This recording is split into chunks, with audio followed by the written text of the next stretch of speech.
Hello, everyone. This is Michaela, and you're listening to the End All the Things podcast.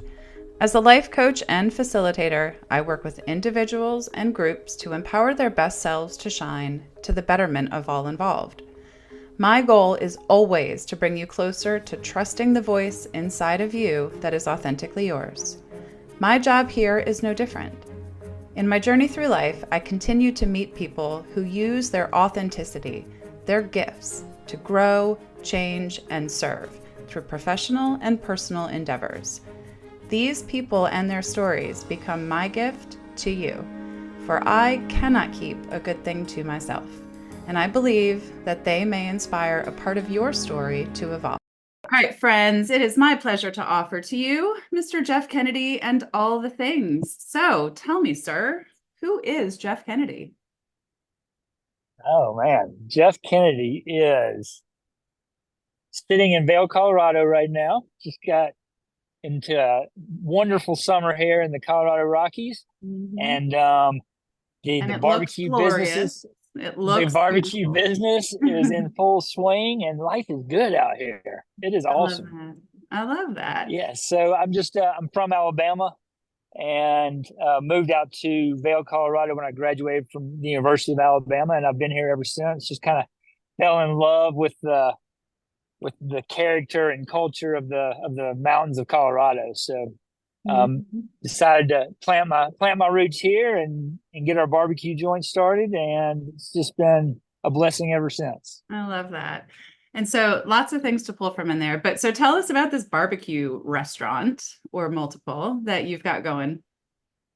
So Moe's Original Barbecue, we started. My partners and I are all from down south in Alabama and Georgia, and when we came out to Colorado, my partner Mike had actually started Moe's Original Barbecue in Tuscaloosa, and I worked for him at school. Nice. Um, and and then he ended up coming out to culinary school in Colorado, and I knew I wanted to go be a ski bum for a while, so we kind of all regathered out here in Colorado, and decided to start this. Kind of what happened was we couldn't find any good barbecue out here, Hmm. and so we started cooking for friends at parties and whatnot, and I decided that, hey man, this is maybe we should restart Mike's idea out here in Colorado. And so we bought a 40-foot hay trailer and turned it into a legal kitchen, and we bought this pit which I showed you, Yep, look which at I'm that. actually sitting on right now. Oh my gosh. Built this pit out of my landlord's junkyard, this old 500-gallon diesel barrel, and cut it in half and just turned it into a applewood roasting machine. And yeah, so we just set up on the side of the road back in 2001 in Edwards, Colorado, and we put for about 100 days that first summer. We sold out every day, and so from then we were just like, let's try to make a go at this. We were all loved business and hospitality, and the idea of kind of getting a restaurant theme going, a barbecue theme specifically going. Okay. So yeah, after that, we just kind of started growing organically. All right. So I have a question. Those days where you were selling out, the first 100 days, were the people that were flocking to you, were they also from the South or were they from Colorado and just like, wow, barbecue? Because, like you said, it's not out there. It wasn't out there. And coming from New Jersey, a barbecue was, when you put burgers on a grill. And I moved to North Carolina and I said, wait, what are you doing? What is that thing? And I had no clue, right? So who were those people and why were they showing up 100, for 100 days? Right. Yeah, that's an awesome question, and it's really cool because when we started, um, we definitely had the Southerners coming in as soon as Mhm. they saw the smoke and the pit and all that was going on. Every Southerner within 100 miles came in to check it out. But we it took us, we bought a case of collard greens that first week, and we could not, like, people didn't even know what it was, and Oh, that's so funny. so we had to. For those So for listening, collard greens are a bitter green leafy vegetable that gets smothered in what, vinegar and butter? I don't know. Yeah, But they're good to cook them with a ham hock, and then finish them off with a little hot pepper vinegar. okay. Um, so anyway, it's kind of a staple of ours down south. And so anyway, the first couple of weeks we kept buying it. Nobody would try it until we gave it to them, and then finally it started catching on. And now at the restaurant here, at each of our restaurants, I bet we sell one case of collard greens a day. And so it's one of our main staples, and we couldn't give it away the beginning. But when we were in that roadside trailer, we started getting everybody's attention because we're right in the middle of all this going on in a cool you were like valley a food truck before food trucks were cool. Yeah, it was kind of a food truck. Yeah, exactly. Okay. It was just kind of a big version of a food truck in a little gravel lot. And but I'll never forget that the day the place was packed, and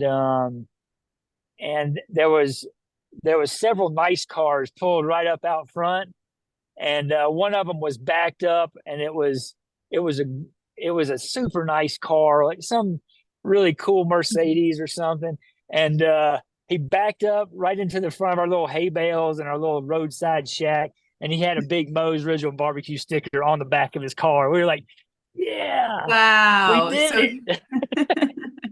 So then we knew that it was kind of catching on. Mm-hmm. Yeah, it was kind of catching on with other audiences. Exactly. So you started with, did that pit have a name? Does that pit have a name? I don't know that it has a name, but it has a story. That's for sure. Well, and it started in your neighbor's waste pile? In the junkyard. Exactly. In the junkyard. Exactly. We just took the 500-gallon diesel barrel and put it on top of a single-wide mobile home trailer axis, and that was our first pit. Oh, that's funny. Okay, so you bring that pit to the gravel lot. Fast forward to today. How many Moe's Original Barbecue stores do you have? So now we have 52. Our home bases are kind of Colorado and Alabama. Mm-hmm. And we've spread out from there, primarily around the southeast and up the East Coast. Mm-hmm. And then Colorado and a few kind of outliers. But we like to keep the two, Colorado and Bama, kind of the home school of what Moe's is really about. Yep. Of what the bones and culture of Moe's is. Well, and there's a big culture in Alabama, right? So I have a question about, so it's the three of you started with Mike's original idea in Tuscaloosa, and the three of you have stayed working together for this entire time. That's not easy to do, right? Coming out of college, be like whatever that college mindset is, how do you guys navigate that team, right? Like, what are the skills or tips are there agreements, or how do you manage the relationship over that much time and that much growth? 50 some odd stores is a lot of people, with expectations and hope. So how do you guys manage that? Yeah, that's interesting. And let me preface this with we also have a fourth partner who kind of grew into the brand with us, was just awesome. a total stud when he came on. And we were able to kind of bring him up into a partnership level with us. So there's 4 of us now. And, I think a lot of it just comes down to kind of respect, and it's difficult. It's very difficult, first off, I think. It's not easy. Business. Yeah, it's not. Friends, family, business, everything involved in one package makes it difficult. But I think for us, it's just the respect.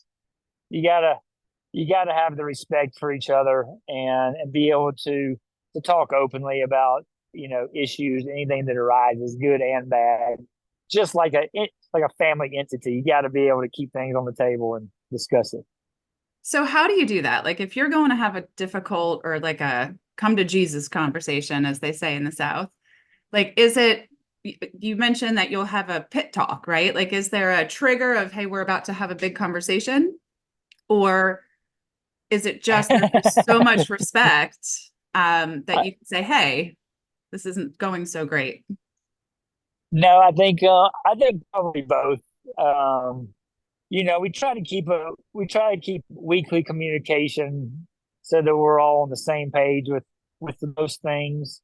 Mm-hmm. But all been a bunch of strong-willed men. We have issues with just like anybody else, and And so, as I was telling you earlier, sometimes it comes down to the pit talk.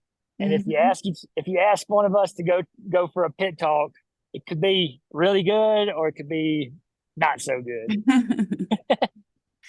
Well, but it tells But you it's just important. We've been able to keep our friendship through the years, and that's what's most important. Um, that. we try not to let business get in the way of friends. Well, and I think that's the ticket, right? Like you said, it was about respect. If the goal is only to drive the business at all cost, then it's very easy to sacrifice the relationship. But if it's about managing the relationship while we do this driving forward, then it's like, all right, well, I could get mad at him because he forgot something, or I could remember he's a human and say, hey, how do we fix this next time? And the other thing I really appreciate is that weekly communication, right? Because every week you have an opportunity to say, I got questions or I don't understand something. But when we close off communication, it's easier for me to be like, well, Jeff just didn't do his job. So I think the Yeah. values there are just critical. So how do you take that friendship first, which isn't always the business goal, right? Like a lot of businesses are all business first. So how do you translate that friendship first as a core value of the owners into the culture of your restaurants? You know, I think we honestly feel that everyone, most everyone within our restaurants is our friends and family. It's that near and dear to our hearts, and so Hmm. I think the brand from the beginning, it's really been about family and community and relationships. And so I think we've tried to exemplify that and instill that in our earliest restaurants as we began to grow. Hmm. And then I think we just started surrounding ourselves with people who have that same belief system, that hey, life is really about relationships. All this other stuff is peripheral, but it's really about relationships with your friends, with your family, with God, with your local schools, with whatever it is, right? Hmm. Relationships, and we just use the barbecue as our vessel for engagement within these relationships. Our visions create authentic experiences through exceptional food and valued relationships. Oh, that's And so good. I think it's something we've always lived by is experiences, food, and relationships. That is And good. that's what we try to do. I think it's really what I shoot that we strive to do in life and in business every day is just create really authentic and cool experiences for our guests, for our family, for our friends, for our colleagues. And it's always wrapped around food, of course, because we love food. And and it's always relationships. It's just always who's involved, who's coming, who's along for the ride. That's great. And it's so clean and clear. And to my question of how do you translate that down to to the culture of your restaurants, that's it. Right? I know if I work for you that it's about the experience, the relationship, the food. I don't think I missed Yeah, anything. those three things. And Yeah. if it's not about those three things, it's not the priority. Okay, so the other part of this question I have is if not barbecue, what other food would you want to have a restaurant creating experiences for? Whew, I think about this one all the time. I have a feeling. I mean, I really like soul food. Mm. Just like soul kitchens down south.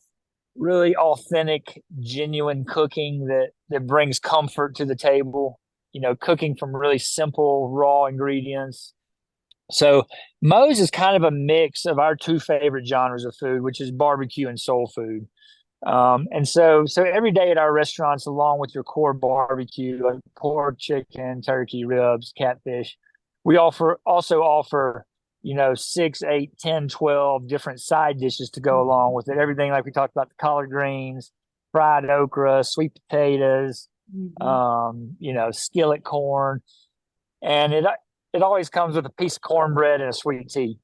And so that's kind of the idea of soul food. It's just kind of really home cooking. It comes from years, hundreds of years ago, taking real simple products and a real almost peasant lifestyle at that time, and just creating comfort around the table. I don't know. I might have something up my sleeve. Well, that's exciting. I'll have to keep my eyes open for it. All right. And last question, kind of focused in this little area. Before you joined forces with your friends, what did you want to be when you were a kid and when you started college? Having this conversation with my daughter right now. All right. Uh, Good. I I don't know. That's a good question. I don't think I knew I don't think I knew early on. But what I realized is that I was good at from high school. I really realized I was good at throwing parties, and It is a skill. and I always, I mean, it is to throw a really good party. It's it's an art to it, just like Yep. anything. You've got to get the right people. You got to create the right vibe. You got to have all the right um, you know infrastructure to create a badass party. And so anyway, I was good What at makes that, you so good and I at it? love when I was always a partier to start with, so I understand what it takes from the partier perspective. Hmm. But I think I'm also one of my gifts is kind of being able to bring people together and make them comfortable, create comfort within people. And I think that's ultimately what we try to do, with barbecue. I think barbecue kind of brings all walks of life together, and then surround that with comfort, whatever your style of comfort is, but making people comfortable at, at the dinner table, because a lot of life is shared around food and around the table, and just having a sense of comfort and being able to be yourself and be calm and enjoy the time with friends and family is so important. I completely agree. And as a former English teacher, I used to teach my kids about when you read a book, when you're reading a story and you get a meal or watching a movie, whatever, but the author typically creates that because in that meal setting, you get to have really interesting conversations. You learn behaviors, you see who pushes in and who pulls out. And it's a really beautiful way to represent that connection and engagement. So I completely understand that feeling. So even then, when you graduated college, you didn't know, other than being a party planner, what you wanted to be?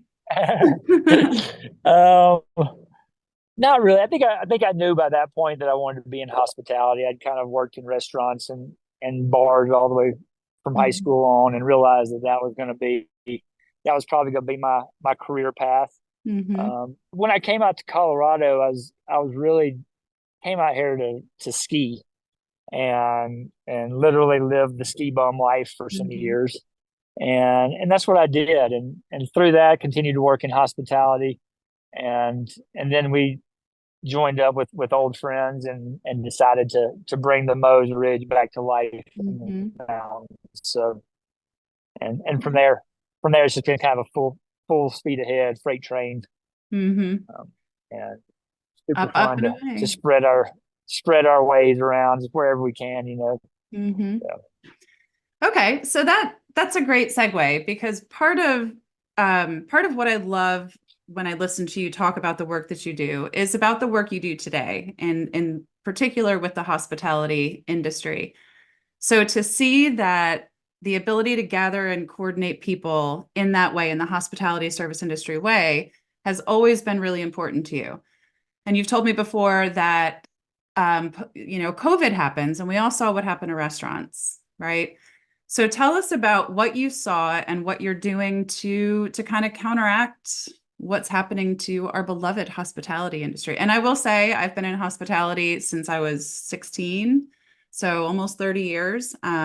I love it. I miss it when I'm not in it, but it's a special place.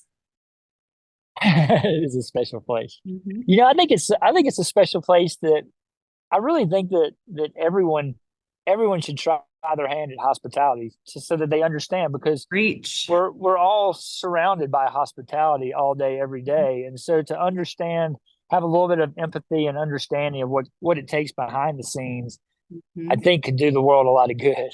uh, but but yeah, during COVID, I think every industry, every human being on this planet had their unique set of hurdles to deal with. Mm-hmm. There's no doubt, and some more than others. But the hospitality industry certainly took a strong hit.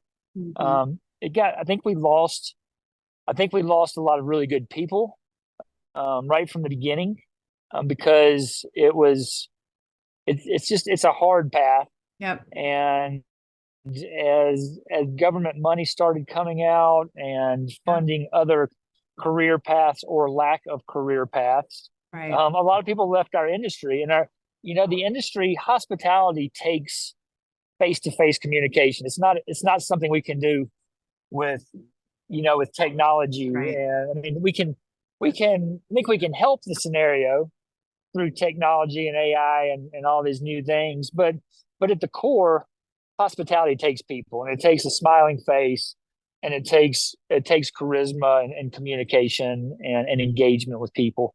And all those things were lost a little bit during COVID, from masks to Oh, distancing. COVID was anti-hospitality. yes. It was an anti-hospitality disease. Um, and so it beat the industry up some. We lost a lot of good people. And so now I'm really I'm I've gone out. I think originally it was to try to spur some employees because we just didn't have anybody that wanted to work anymore. And I was like, I got to get out to classes, and I got to do what I can to try to recruit people for work. And then I realized how much that I really enjoyed it. I'd been doing work kind of like this, dipping my toe in it for the past 10 years, teaching classes from kindergarten through college level, always wrapped around hospitality and food and beverage and community. Um, but since COVID, I've really focused most of my energy on this idea of bringing not just employees from my restaurant in Vail, Colorado, but how can we as an industry inspire good people and new, young, breath of fresh air people to come into our industry, because it's such a key part of Our like I told culture. you earlier, the thread of America. It's Mm-hmm. it's crucial. Hospitality plays such an important role across the world, and our hospitality in America is very unique and very cool, and we don't want to lose that. And so I'm just really focusing a lot of my energy now on how do I instill and push my passion into the world, and try to grab people's attention. Hey, this industry is freaking super cool. You Mm-hmm. get immediate gratification all day, every day. Yep. You get interaction with your community. Yep. There's so many benefits of it. Yes, it's hard, but America is badass because we work hard and we play hard. Yep. And let's not forget the work hard part of it, right? Right. And so, Well, and yeah, just it's hard. It can be hard on the body. It can be taxing on the brain. But so I'm not like downplaying that, but you're moving. It's fun. It's engaging. Like it's hard work, but I finish and I'm like, oof, feel good. I mean, sometimes I'm tired. Okay, so you said that's right, you teach these classes not only to kindergartners, but to adults in college and beyond, right? right. Okay, how do you talk to a kindergartner about this? So what I do with the local kindergartners here is I do hospitality 101. We invite the local schools, kindergarten teachers to come to our restaurant, and bring each of the classes in town one day a year. And It's so cool. and we bring them in and we just talk about hospitality on a super fundamental basis. Just, what is hospitality? It's creating a feeling amongst people. Give them a little understanding of how restaurants work. They come in an hour before we open, so we do a restaurant tour and then a Um, hospitality food and beverage discussion, and then we let them make their own banana pudding and cook them a little barbecue sandwich with mac and cheese, and sit out on the patio and just talk about the community and how important it is to engage within your community. Um, that and is then so kind of take cool. that idea up through, I mean, sixth grade, I do a pigonomics class. Say, say that again, a High school pigonomics class. pigonomics. It started with just straight economics, and I was like, I'm going to turn this into my style of economics. Um, Tell me about and pigonomics. That's so fun. it's just taking kind of economic fundamentals and giving it and A little presenting it from my flavor. perspective. Hmm. Yeah, just presenting it a little bit different, get it out. Because I remember I hated economics in school, and I was like, economics is freaking boring. Right. And so just trying to, but it's but economics is so important, and so I just try to wrap a boring subject around something that makes it a little more tangible. Hmm. Did you did So you um did you patent that? Because like that's a fun, like that would be like Moe's Pigonomics or something. good idea. No, but That's I incredible. do like to teach it. So Okay. and then up through college, we do master's level, you know, hospitality and tourism, and just kind of just really just different levels of my perspective on the industry. Mhm. Just put my little spin on it for any age, really any age group that will listen. And this is, just to be So clear, this is an initiative that you took on based on your what you saw as a lack of understanding and awareness and love for this hospitality. Is it connected to Moe's? I mean, obviously they're coming in and out, but is this a Moe's initiative or are you just doing it in alignment with it Moe's? no, I do it. It's kind of A little bit of brought to both. you by Mose Ridge, Right. I'd say. You'd be I silly don't. I not to. certainly, yeah. I think Moe's Original Barbecue is just my lifestyle, and so it's kind of pumped into everything that I do, Mhm. in some form or fashion. Okay. But yeah, it's all wrapped around Moe's and barbecue, and typically as I travel and I go to the schools in different towns. Again, whoever will listen to me, I don't care if it's sixth grade or a master's level or community college, whoever. But just get in there and talk about it and have fun and, Mhm. and try to engage some new people into the study room. Yeah. Well, I'll share two things with you. To your point earlier about everyone should be in hospitality, I completely agree. And when I was really in the height of my, serving and waiting and bartending and managing days, I just would stand there and go, you should have a license to come eat in a restaurant. If you're going to come in having no experience, no understanding, nothing. Because it's the idea that if I come in and I'm mad at the hostess because my food's slow or the waitress because the host is like it's a system and an operation that should have some understanding. So I would love for people to take a class of this is what a restaurant is doing. This is how it works. This is how it operates in mindset. So you can come in, like you said, with a little compassion and empathy. The other thing I did, because I also saw that hierarchy within my restaurants, right? The hostess thought she was better than the dishwasher. The this cook, all the different levels. So when I would manage front of the house, I made all of my employees start in the dish pit. I said, you're going to spend your first Nice. day in the dish pit because if you cannot respect that man or woman, and if you cannot clear your plates and you cannot stack your dishes to make life easier, it's going to bottleneck the front of the house. So start there. And they resisted, they hated it. But you know what?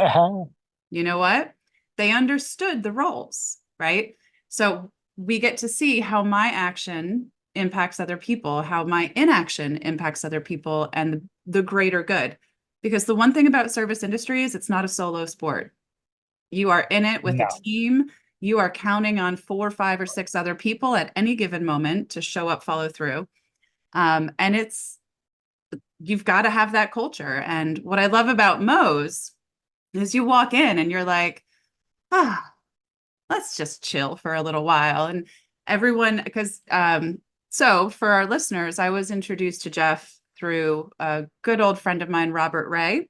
I first met him when I worked at his Mellow Mushroom. I don't know if I shared that with you, but I was a bartender Nice. there and got to listen to great music and eat great food.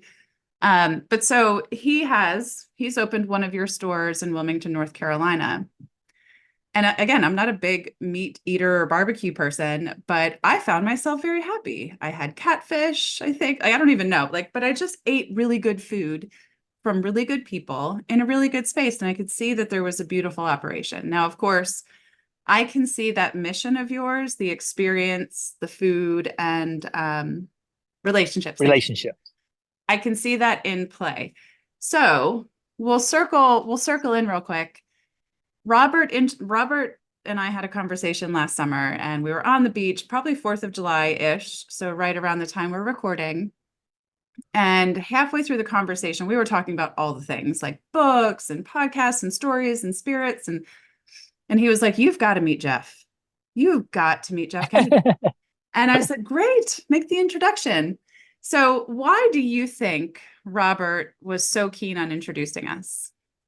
I think Robert and I guess I think he probably just saw a common a common interest and passion for getting difficult topics out on the table, Yeah. or not even difficult, just getting everything on the table. He and I always speak Communicating. of everything. Yeah, Hmm. communication, and I think he and I have a very unique relationship, and I think you probably do as well with him. I think Robert Ray has maybe 1,000 best friends, I think you're right.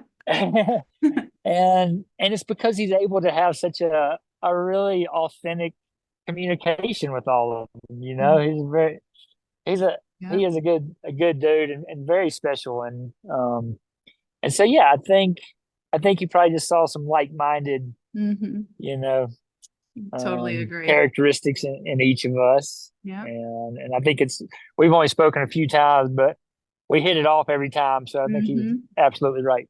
I agree. He's a pretty right kind of guy. He is very fun, and he probably does have 1,000 or more best friends. We'll make sure he listens in on this and gets all the kudos. So, okay. So the other part of you that I find so interesting is, are you with me? Oh, there you are. Hi, Okay, good. can you hear me now? I can hear you now. Sorry, That's the okay. mountains. Oh, that's what we're about to talk about next, so it's perfect. So we are having some technical difficulties on this recording today, but that's okay because you are in your spot in the mountains. So you went from Alabama, which not very mountainous, is it? No, but outdoorsy. Outdoorsy. So then you get out to the mountains, you want to ski, you want to play. What is it about nature and activity that fuels you? Because you do spend a lot of time in that space. What is it about those experiences? Um, yeah, there is something about the outdoors that I just can't get enough of. I think I started as kind of adrenaline junkie. Now as I've gotten older, now I just really appreciate outdoor experiences. I think just the complete beauty outdoors, whatever it may be. Hmm. I think it just brings about a sense of peace to me. And no matter what happens during the day, I can go for a bike ride or a paddle or whatever, and it really just kind of grounds me and brings me back to okay, this is life. Hmm. Everything is good. Um, and I think I've kind of always been that way. And Colorado is just an outdoor mecca. Hmm. Um, you know, spend most of our time outdoors, even when it's freezing cold. So Well, I mean, some of that's the best, right? But I that's think right. it That's right. sounds like so it's interesting because I can appreciate this also being where I think one of my gifts is gathering people, congregating and nurturing, right, the group and making them feel safe. But I also know that I can't do that every day all the time. And I love my quiet space. It's the introvert, I guess, in me. I think we can be two things at once. But I find a similar balance to where you're all like, I'll talk to anybody at any time, but please let me go hide out in the mountains for a little while. Let me go get in the water for That's a right. while. That's Let me right. separate for a while. What other ways do you recharge? What other ways do you like? Are there habits, behaviors that you've kept or are implementing to keep that balance? Or is it just spending time in nature and being adventurous? No, that's a big part of it. I do, probably the thing that keeps me most grounded, I think, is I get up at about 5:30 in the morning, and my family doesn't get up until like 7 or 7:15. So Same. I I get ready, and I have an hour to an hour and a half of I do several different things during that time throughout the week, but one of them I think is just kind of a spiritual rest for me, like a quiet space. And it has done me so much good over the years of just having that time of get a cup of coffee and relax. I lean heavy into my faith, and so for me, it's a time to really kind of dig in and grow my relationship within my faith. But I just think quiet time, period, for anybody, because the world is hectic and and life is hectic, Mhm. and so I've just found, maybe over the last 7 or 8 years that some time spent at some time. Mine is early in the morning, but just some time spent in quiet and peace is just crucial. It is. I'm like laughing to myself because this is something that I still struggle with. If I I will probably always I love input, right? I don't love all the notifications on my phone, but I could listen to podcasts and books and things of that nature quite literally all day long. And not only does that impact my productivity, but my brain neurologically doesn't have that time to go down and to go, where do I need to connect? Where, to your point, like where do I need to dig in? And it really suffocates our curiosity, it suffocates our creativity. Um, and when we are quiet, I mean, whether it's not even as fancy as meditation, right? Like I'm not even suggesting that we have to sit in a Right. particular pose and read a certain, but to just sit and focus on that coffee, not on what the news is doing, not on what has to be done after 7:10 when the kids wake up, but tasting the coffee, savoring the experience, right? What is your relationship with this time, this energy, this coffee, this mindset? And we don't give ourselves enough of that. I know I No. still don't, right? I get up at 5:30 as well. I get moving, I do my exercise, I do my lemon water, and then I'm like, oh, what can I listen to? Stop, stop. Right. So it's a problem. I mean, it's a problem, I would say, worldwide because For these sure. phones just keep ping, ping, ping, ping, ping notifying us, and our brains are just not meant to work that way. Um, Yeah, I so agree. The phones are just barrage you with information all day, whether you want it or not. yeah, and it's So that's and it's tough to filter through the noise. So it's nice to be able to go out and get exercise and do the adventure and all that stuff. But tell me, please, you just got back from a big trip, European, extravaganza that you've been planning for a long time, doing some skiing and some surfing. Can you tell us a little bit about that? so I've been skiing a long time, so I can ski. But I've fallen in love with surfing about a decade ago, but I can't surf very good. And and so ever since I fell in love with it, I keep going every year a couple times just for a week or 10 days or whatever. And it just was not doing the job for me because Mhm. I like to be able to perform and I love these sports, but when I can't do it, it pisses me off. So Sure.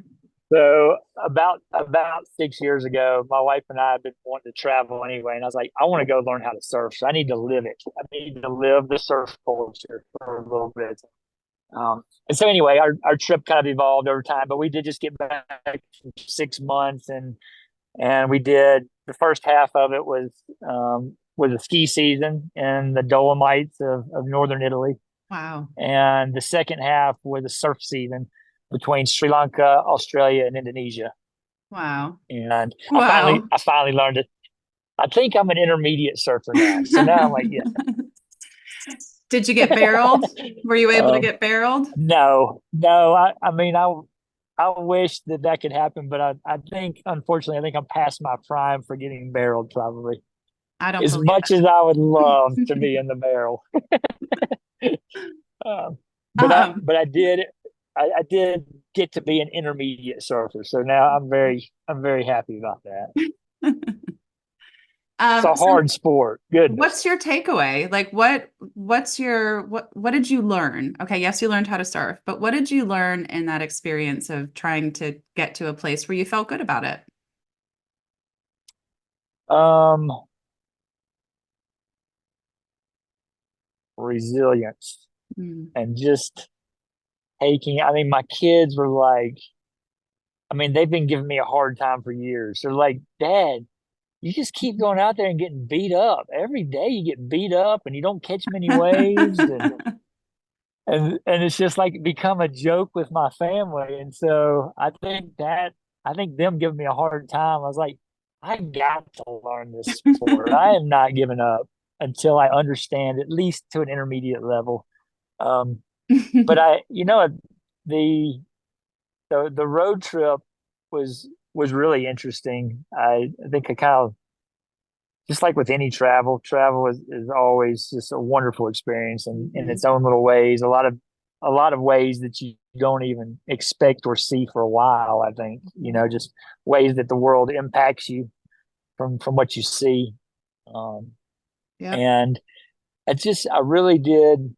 I ended up doing a class in Indonesia. I took my hospitality and I did hospitality beyond borders, and I brought 10, That's 10 of the cool. restaurant and um, and hotel workers that I had met during my time there. And we sat down and we just talked about life in Indonesia and life in America and hospitality in the two places and Mhm. how they're so different, but it's absolutely so similar. What's, It's just can you it's just highlight some of that? about I just think that it's hospitality is just it's just based around respect and communication and empathy and wanting to make people feel good and feel Hmm. comfortable.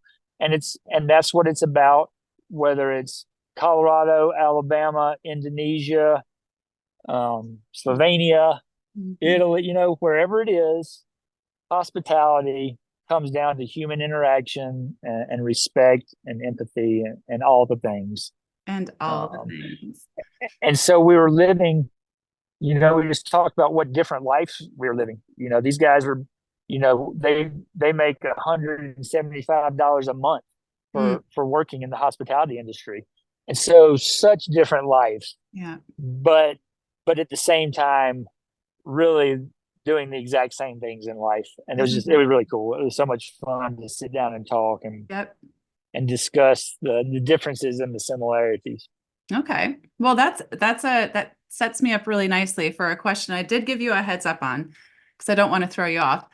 But I have, and I've had one of my very dear friends who's hardcore vegan and like really into that health movement and mindset.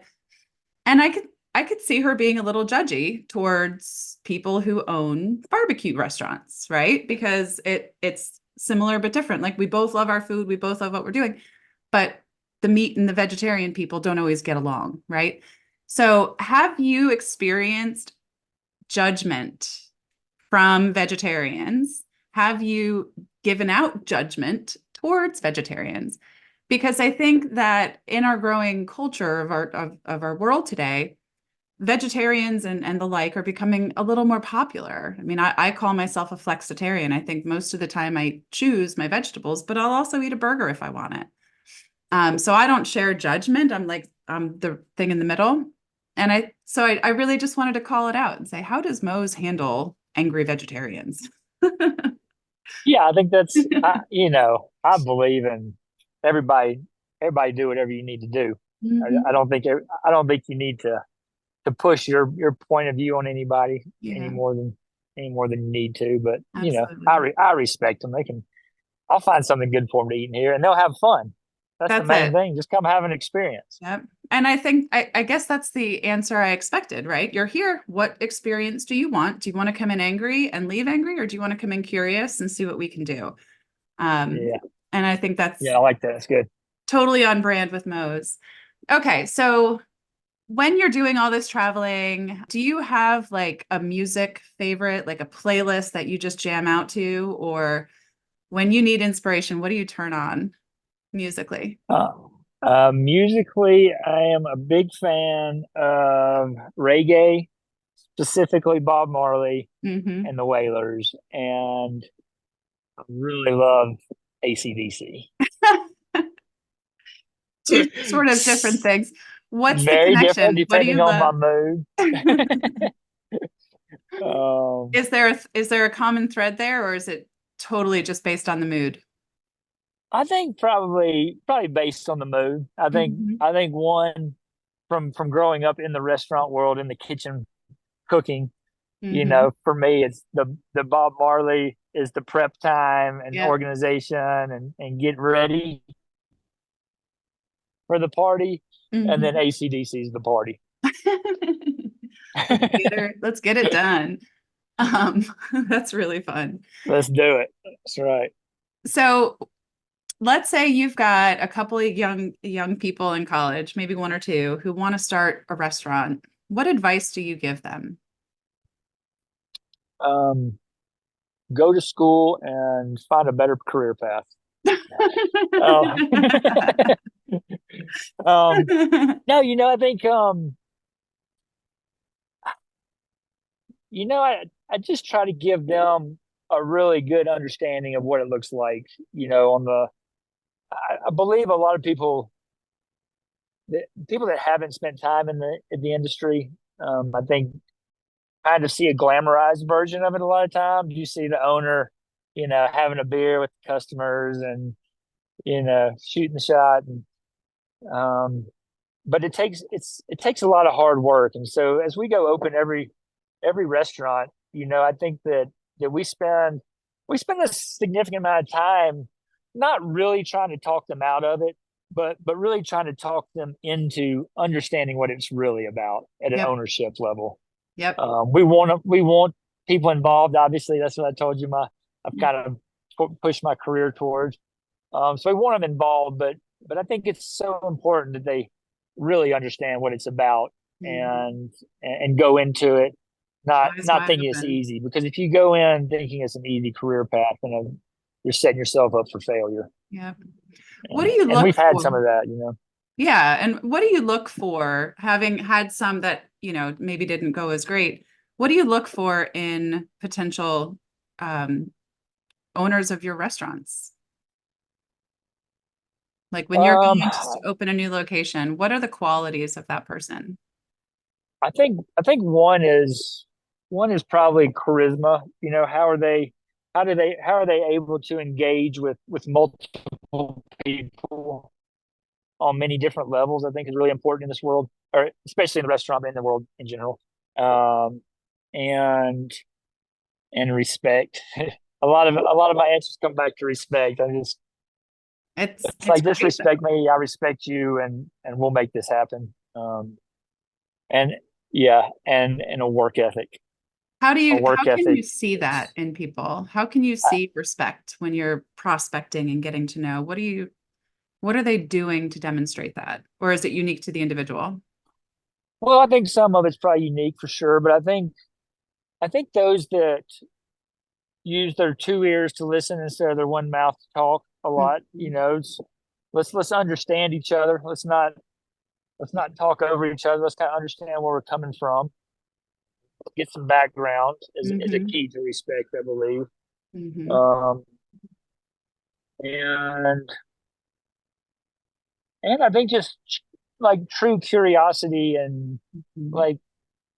like true wanting to understand like who your family is and What what are the motivates? activities you like and yeah, what motivates you. Um, Hmm. and so I think when people take the time to really understand you, that shows respect to me big time. Mhm. Instead of just a lot of conversations that in America these days are just very on the surface. I think it's just, hey, what's up? Not much. Okay, good to see you. All right, Yep. but Yep. taking And just a minute to understand, who's your wife or what did mhm. your daughter do today? Yeah. Well, and it's so important because if we're going to have a relationship, I want to understand the person, and I'm not going to get what's important to you, what matters by reading, resume type questions. I want to know when you woke Right. up today, or what surprised you today, what made you curious, happy, whatever. Um, because you'll get a different story, you'll get a different side of them, and then I want to talk about your business ethics, your attitude, how you work. But I think you That's hit right. the nail on the head with curiosity. It's such an important part. And even back to the vegetarian question that was embedded in it, because you said if they came in angry, I'd say, well, let's find something you can eat. Let's get curious. Let's explore Yeah. together. And we lose sight of that because we're not focusing on the humans. So I appreciate that. Yeah. what advice would you give to those three guys? What advice would you give them not to change the outcome, but I don't know, to influence one aspect of your journey so far? What would you tell those three guys? Whoa, what a question. I love Like it. so people pay me to ask them questions. I think I'm just going to change my title to professional question asker. That's a really good one. Oh, this is good. Oh no, you got me stumped. I really like that. I really like it. This is I think great. it's just, maybe always remember that the relationships come before business. And I think we've mostly done a good job with that, but not always. Mm-hmm. And so I would just maybe preface that, it's all about our friendship. The business will be fine, but let's not let our friendship suffer, because that comes first. Yeah, that's incredible. Okay, so then as we close today, let's say someone listening is like, oh my gosh, I've never been to Moe's, I gotta go, or oh my gosh, I want to open one of these, or whatever. How do people find you? What's the best way to connect with XFR?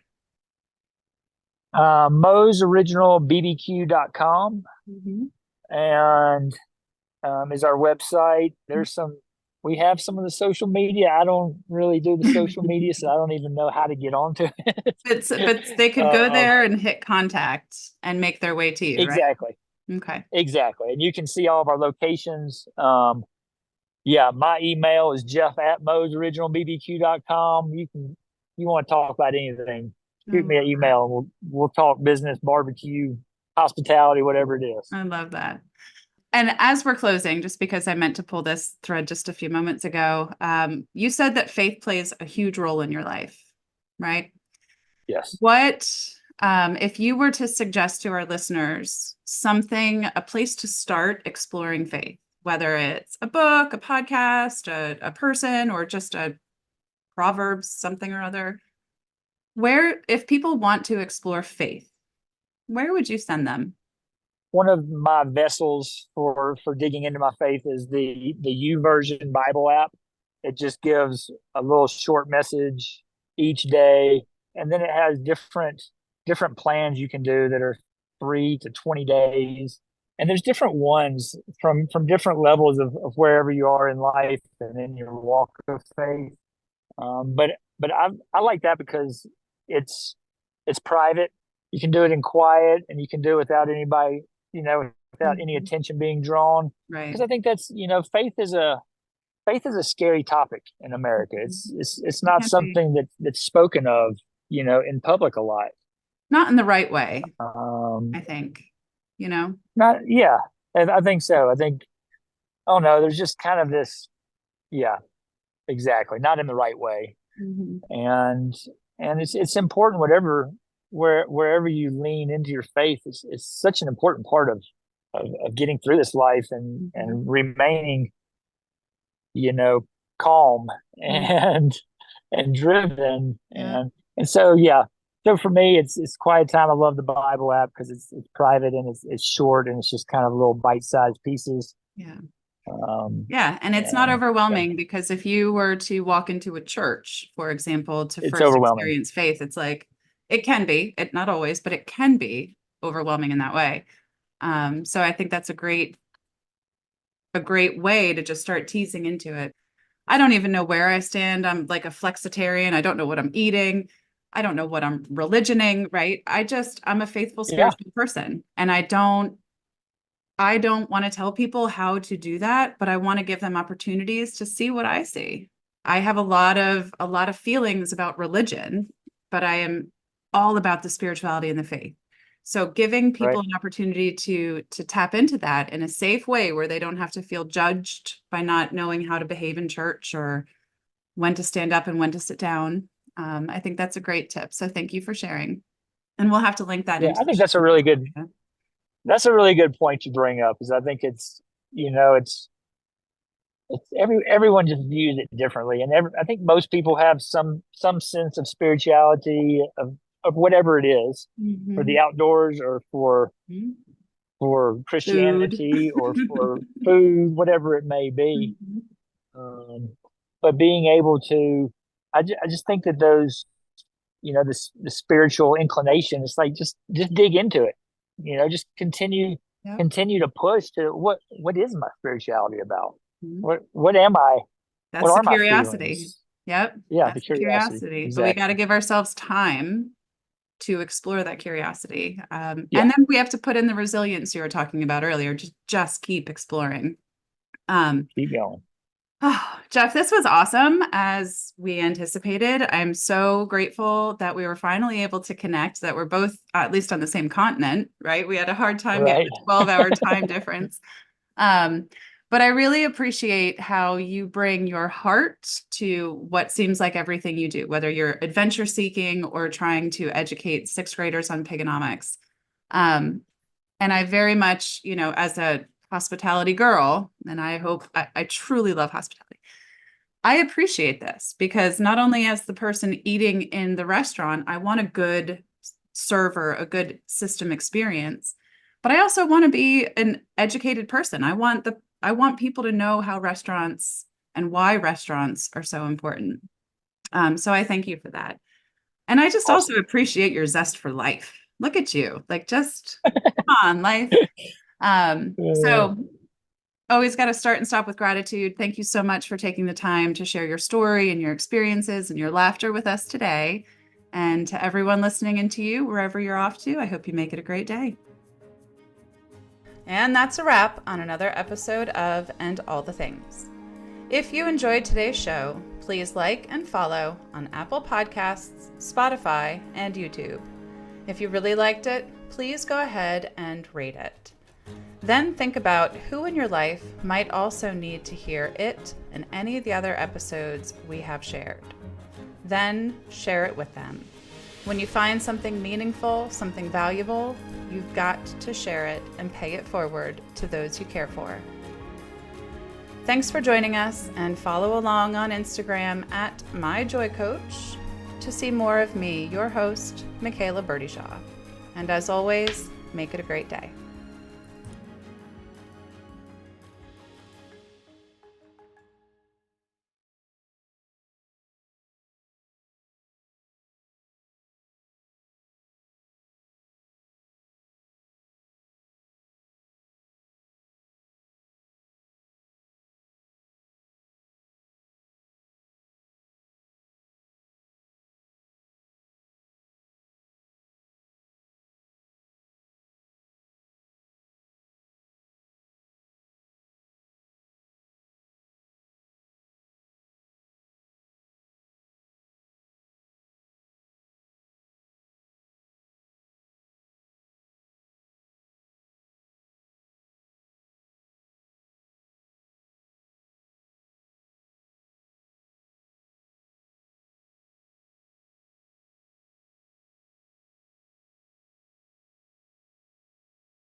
Hello, everyone. Today you get to meet Jeff Kennedy. I was introduced to Jeff through a friend of ours, and I have to say it was an incredible referral for a new friend. Jeff is so down to earth. He is so introspective. Honestly, I felt like I was talking to Matthew McConaughey half the time. And you'll hear in this episode that we have some audio issues and there's some glitches, but I chose to leave them all in because Jeff is, at the heart of it all, a guy who loves to gather people and a guy who loves to play in the outdoors. So there was something about this particular interview and the impact of the audio that I just felt was super authentic to his charisma and his natural way of being.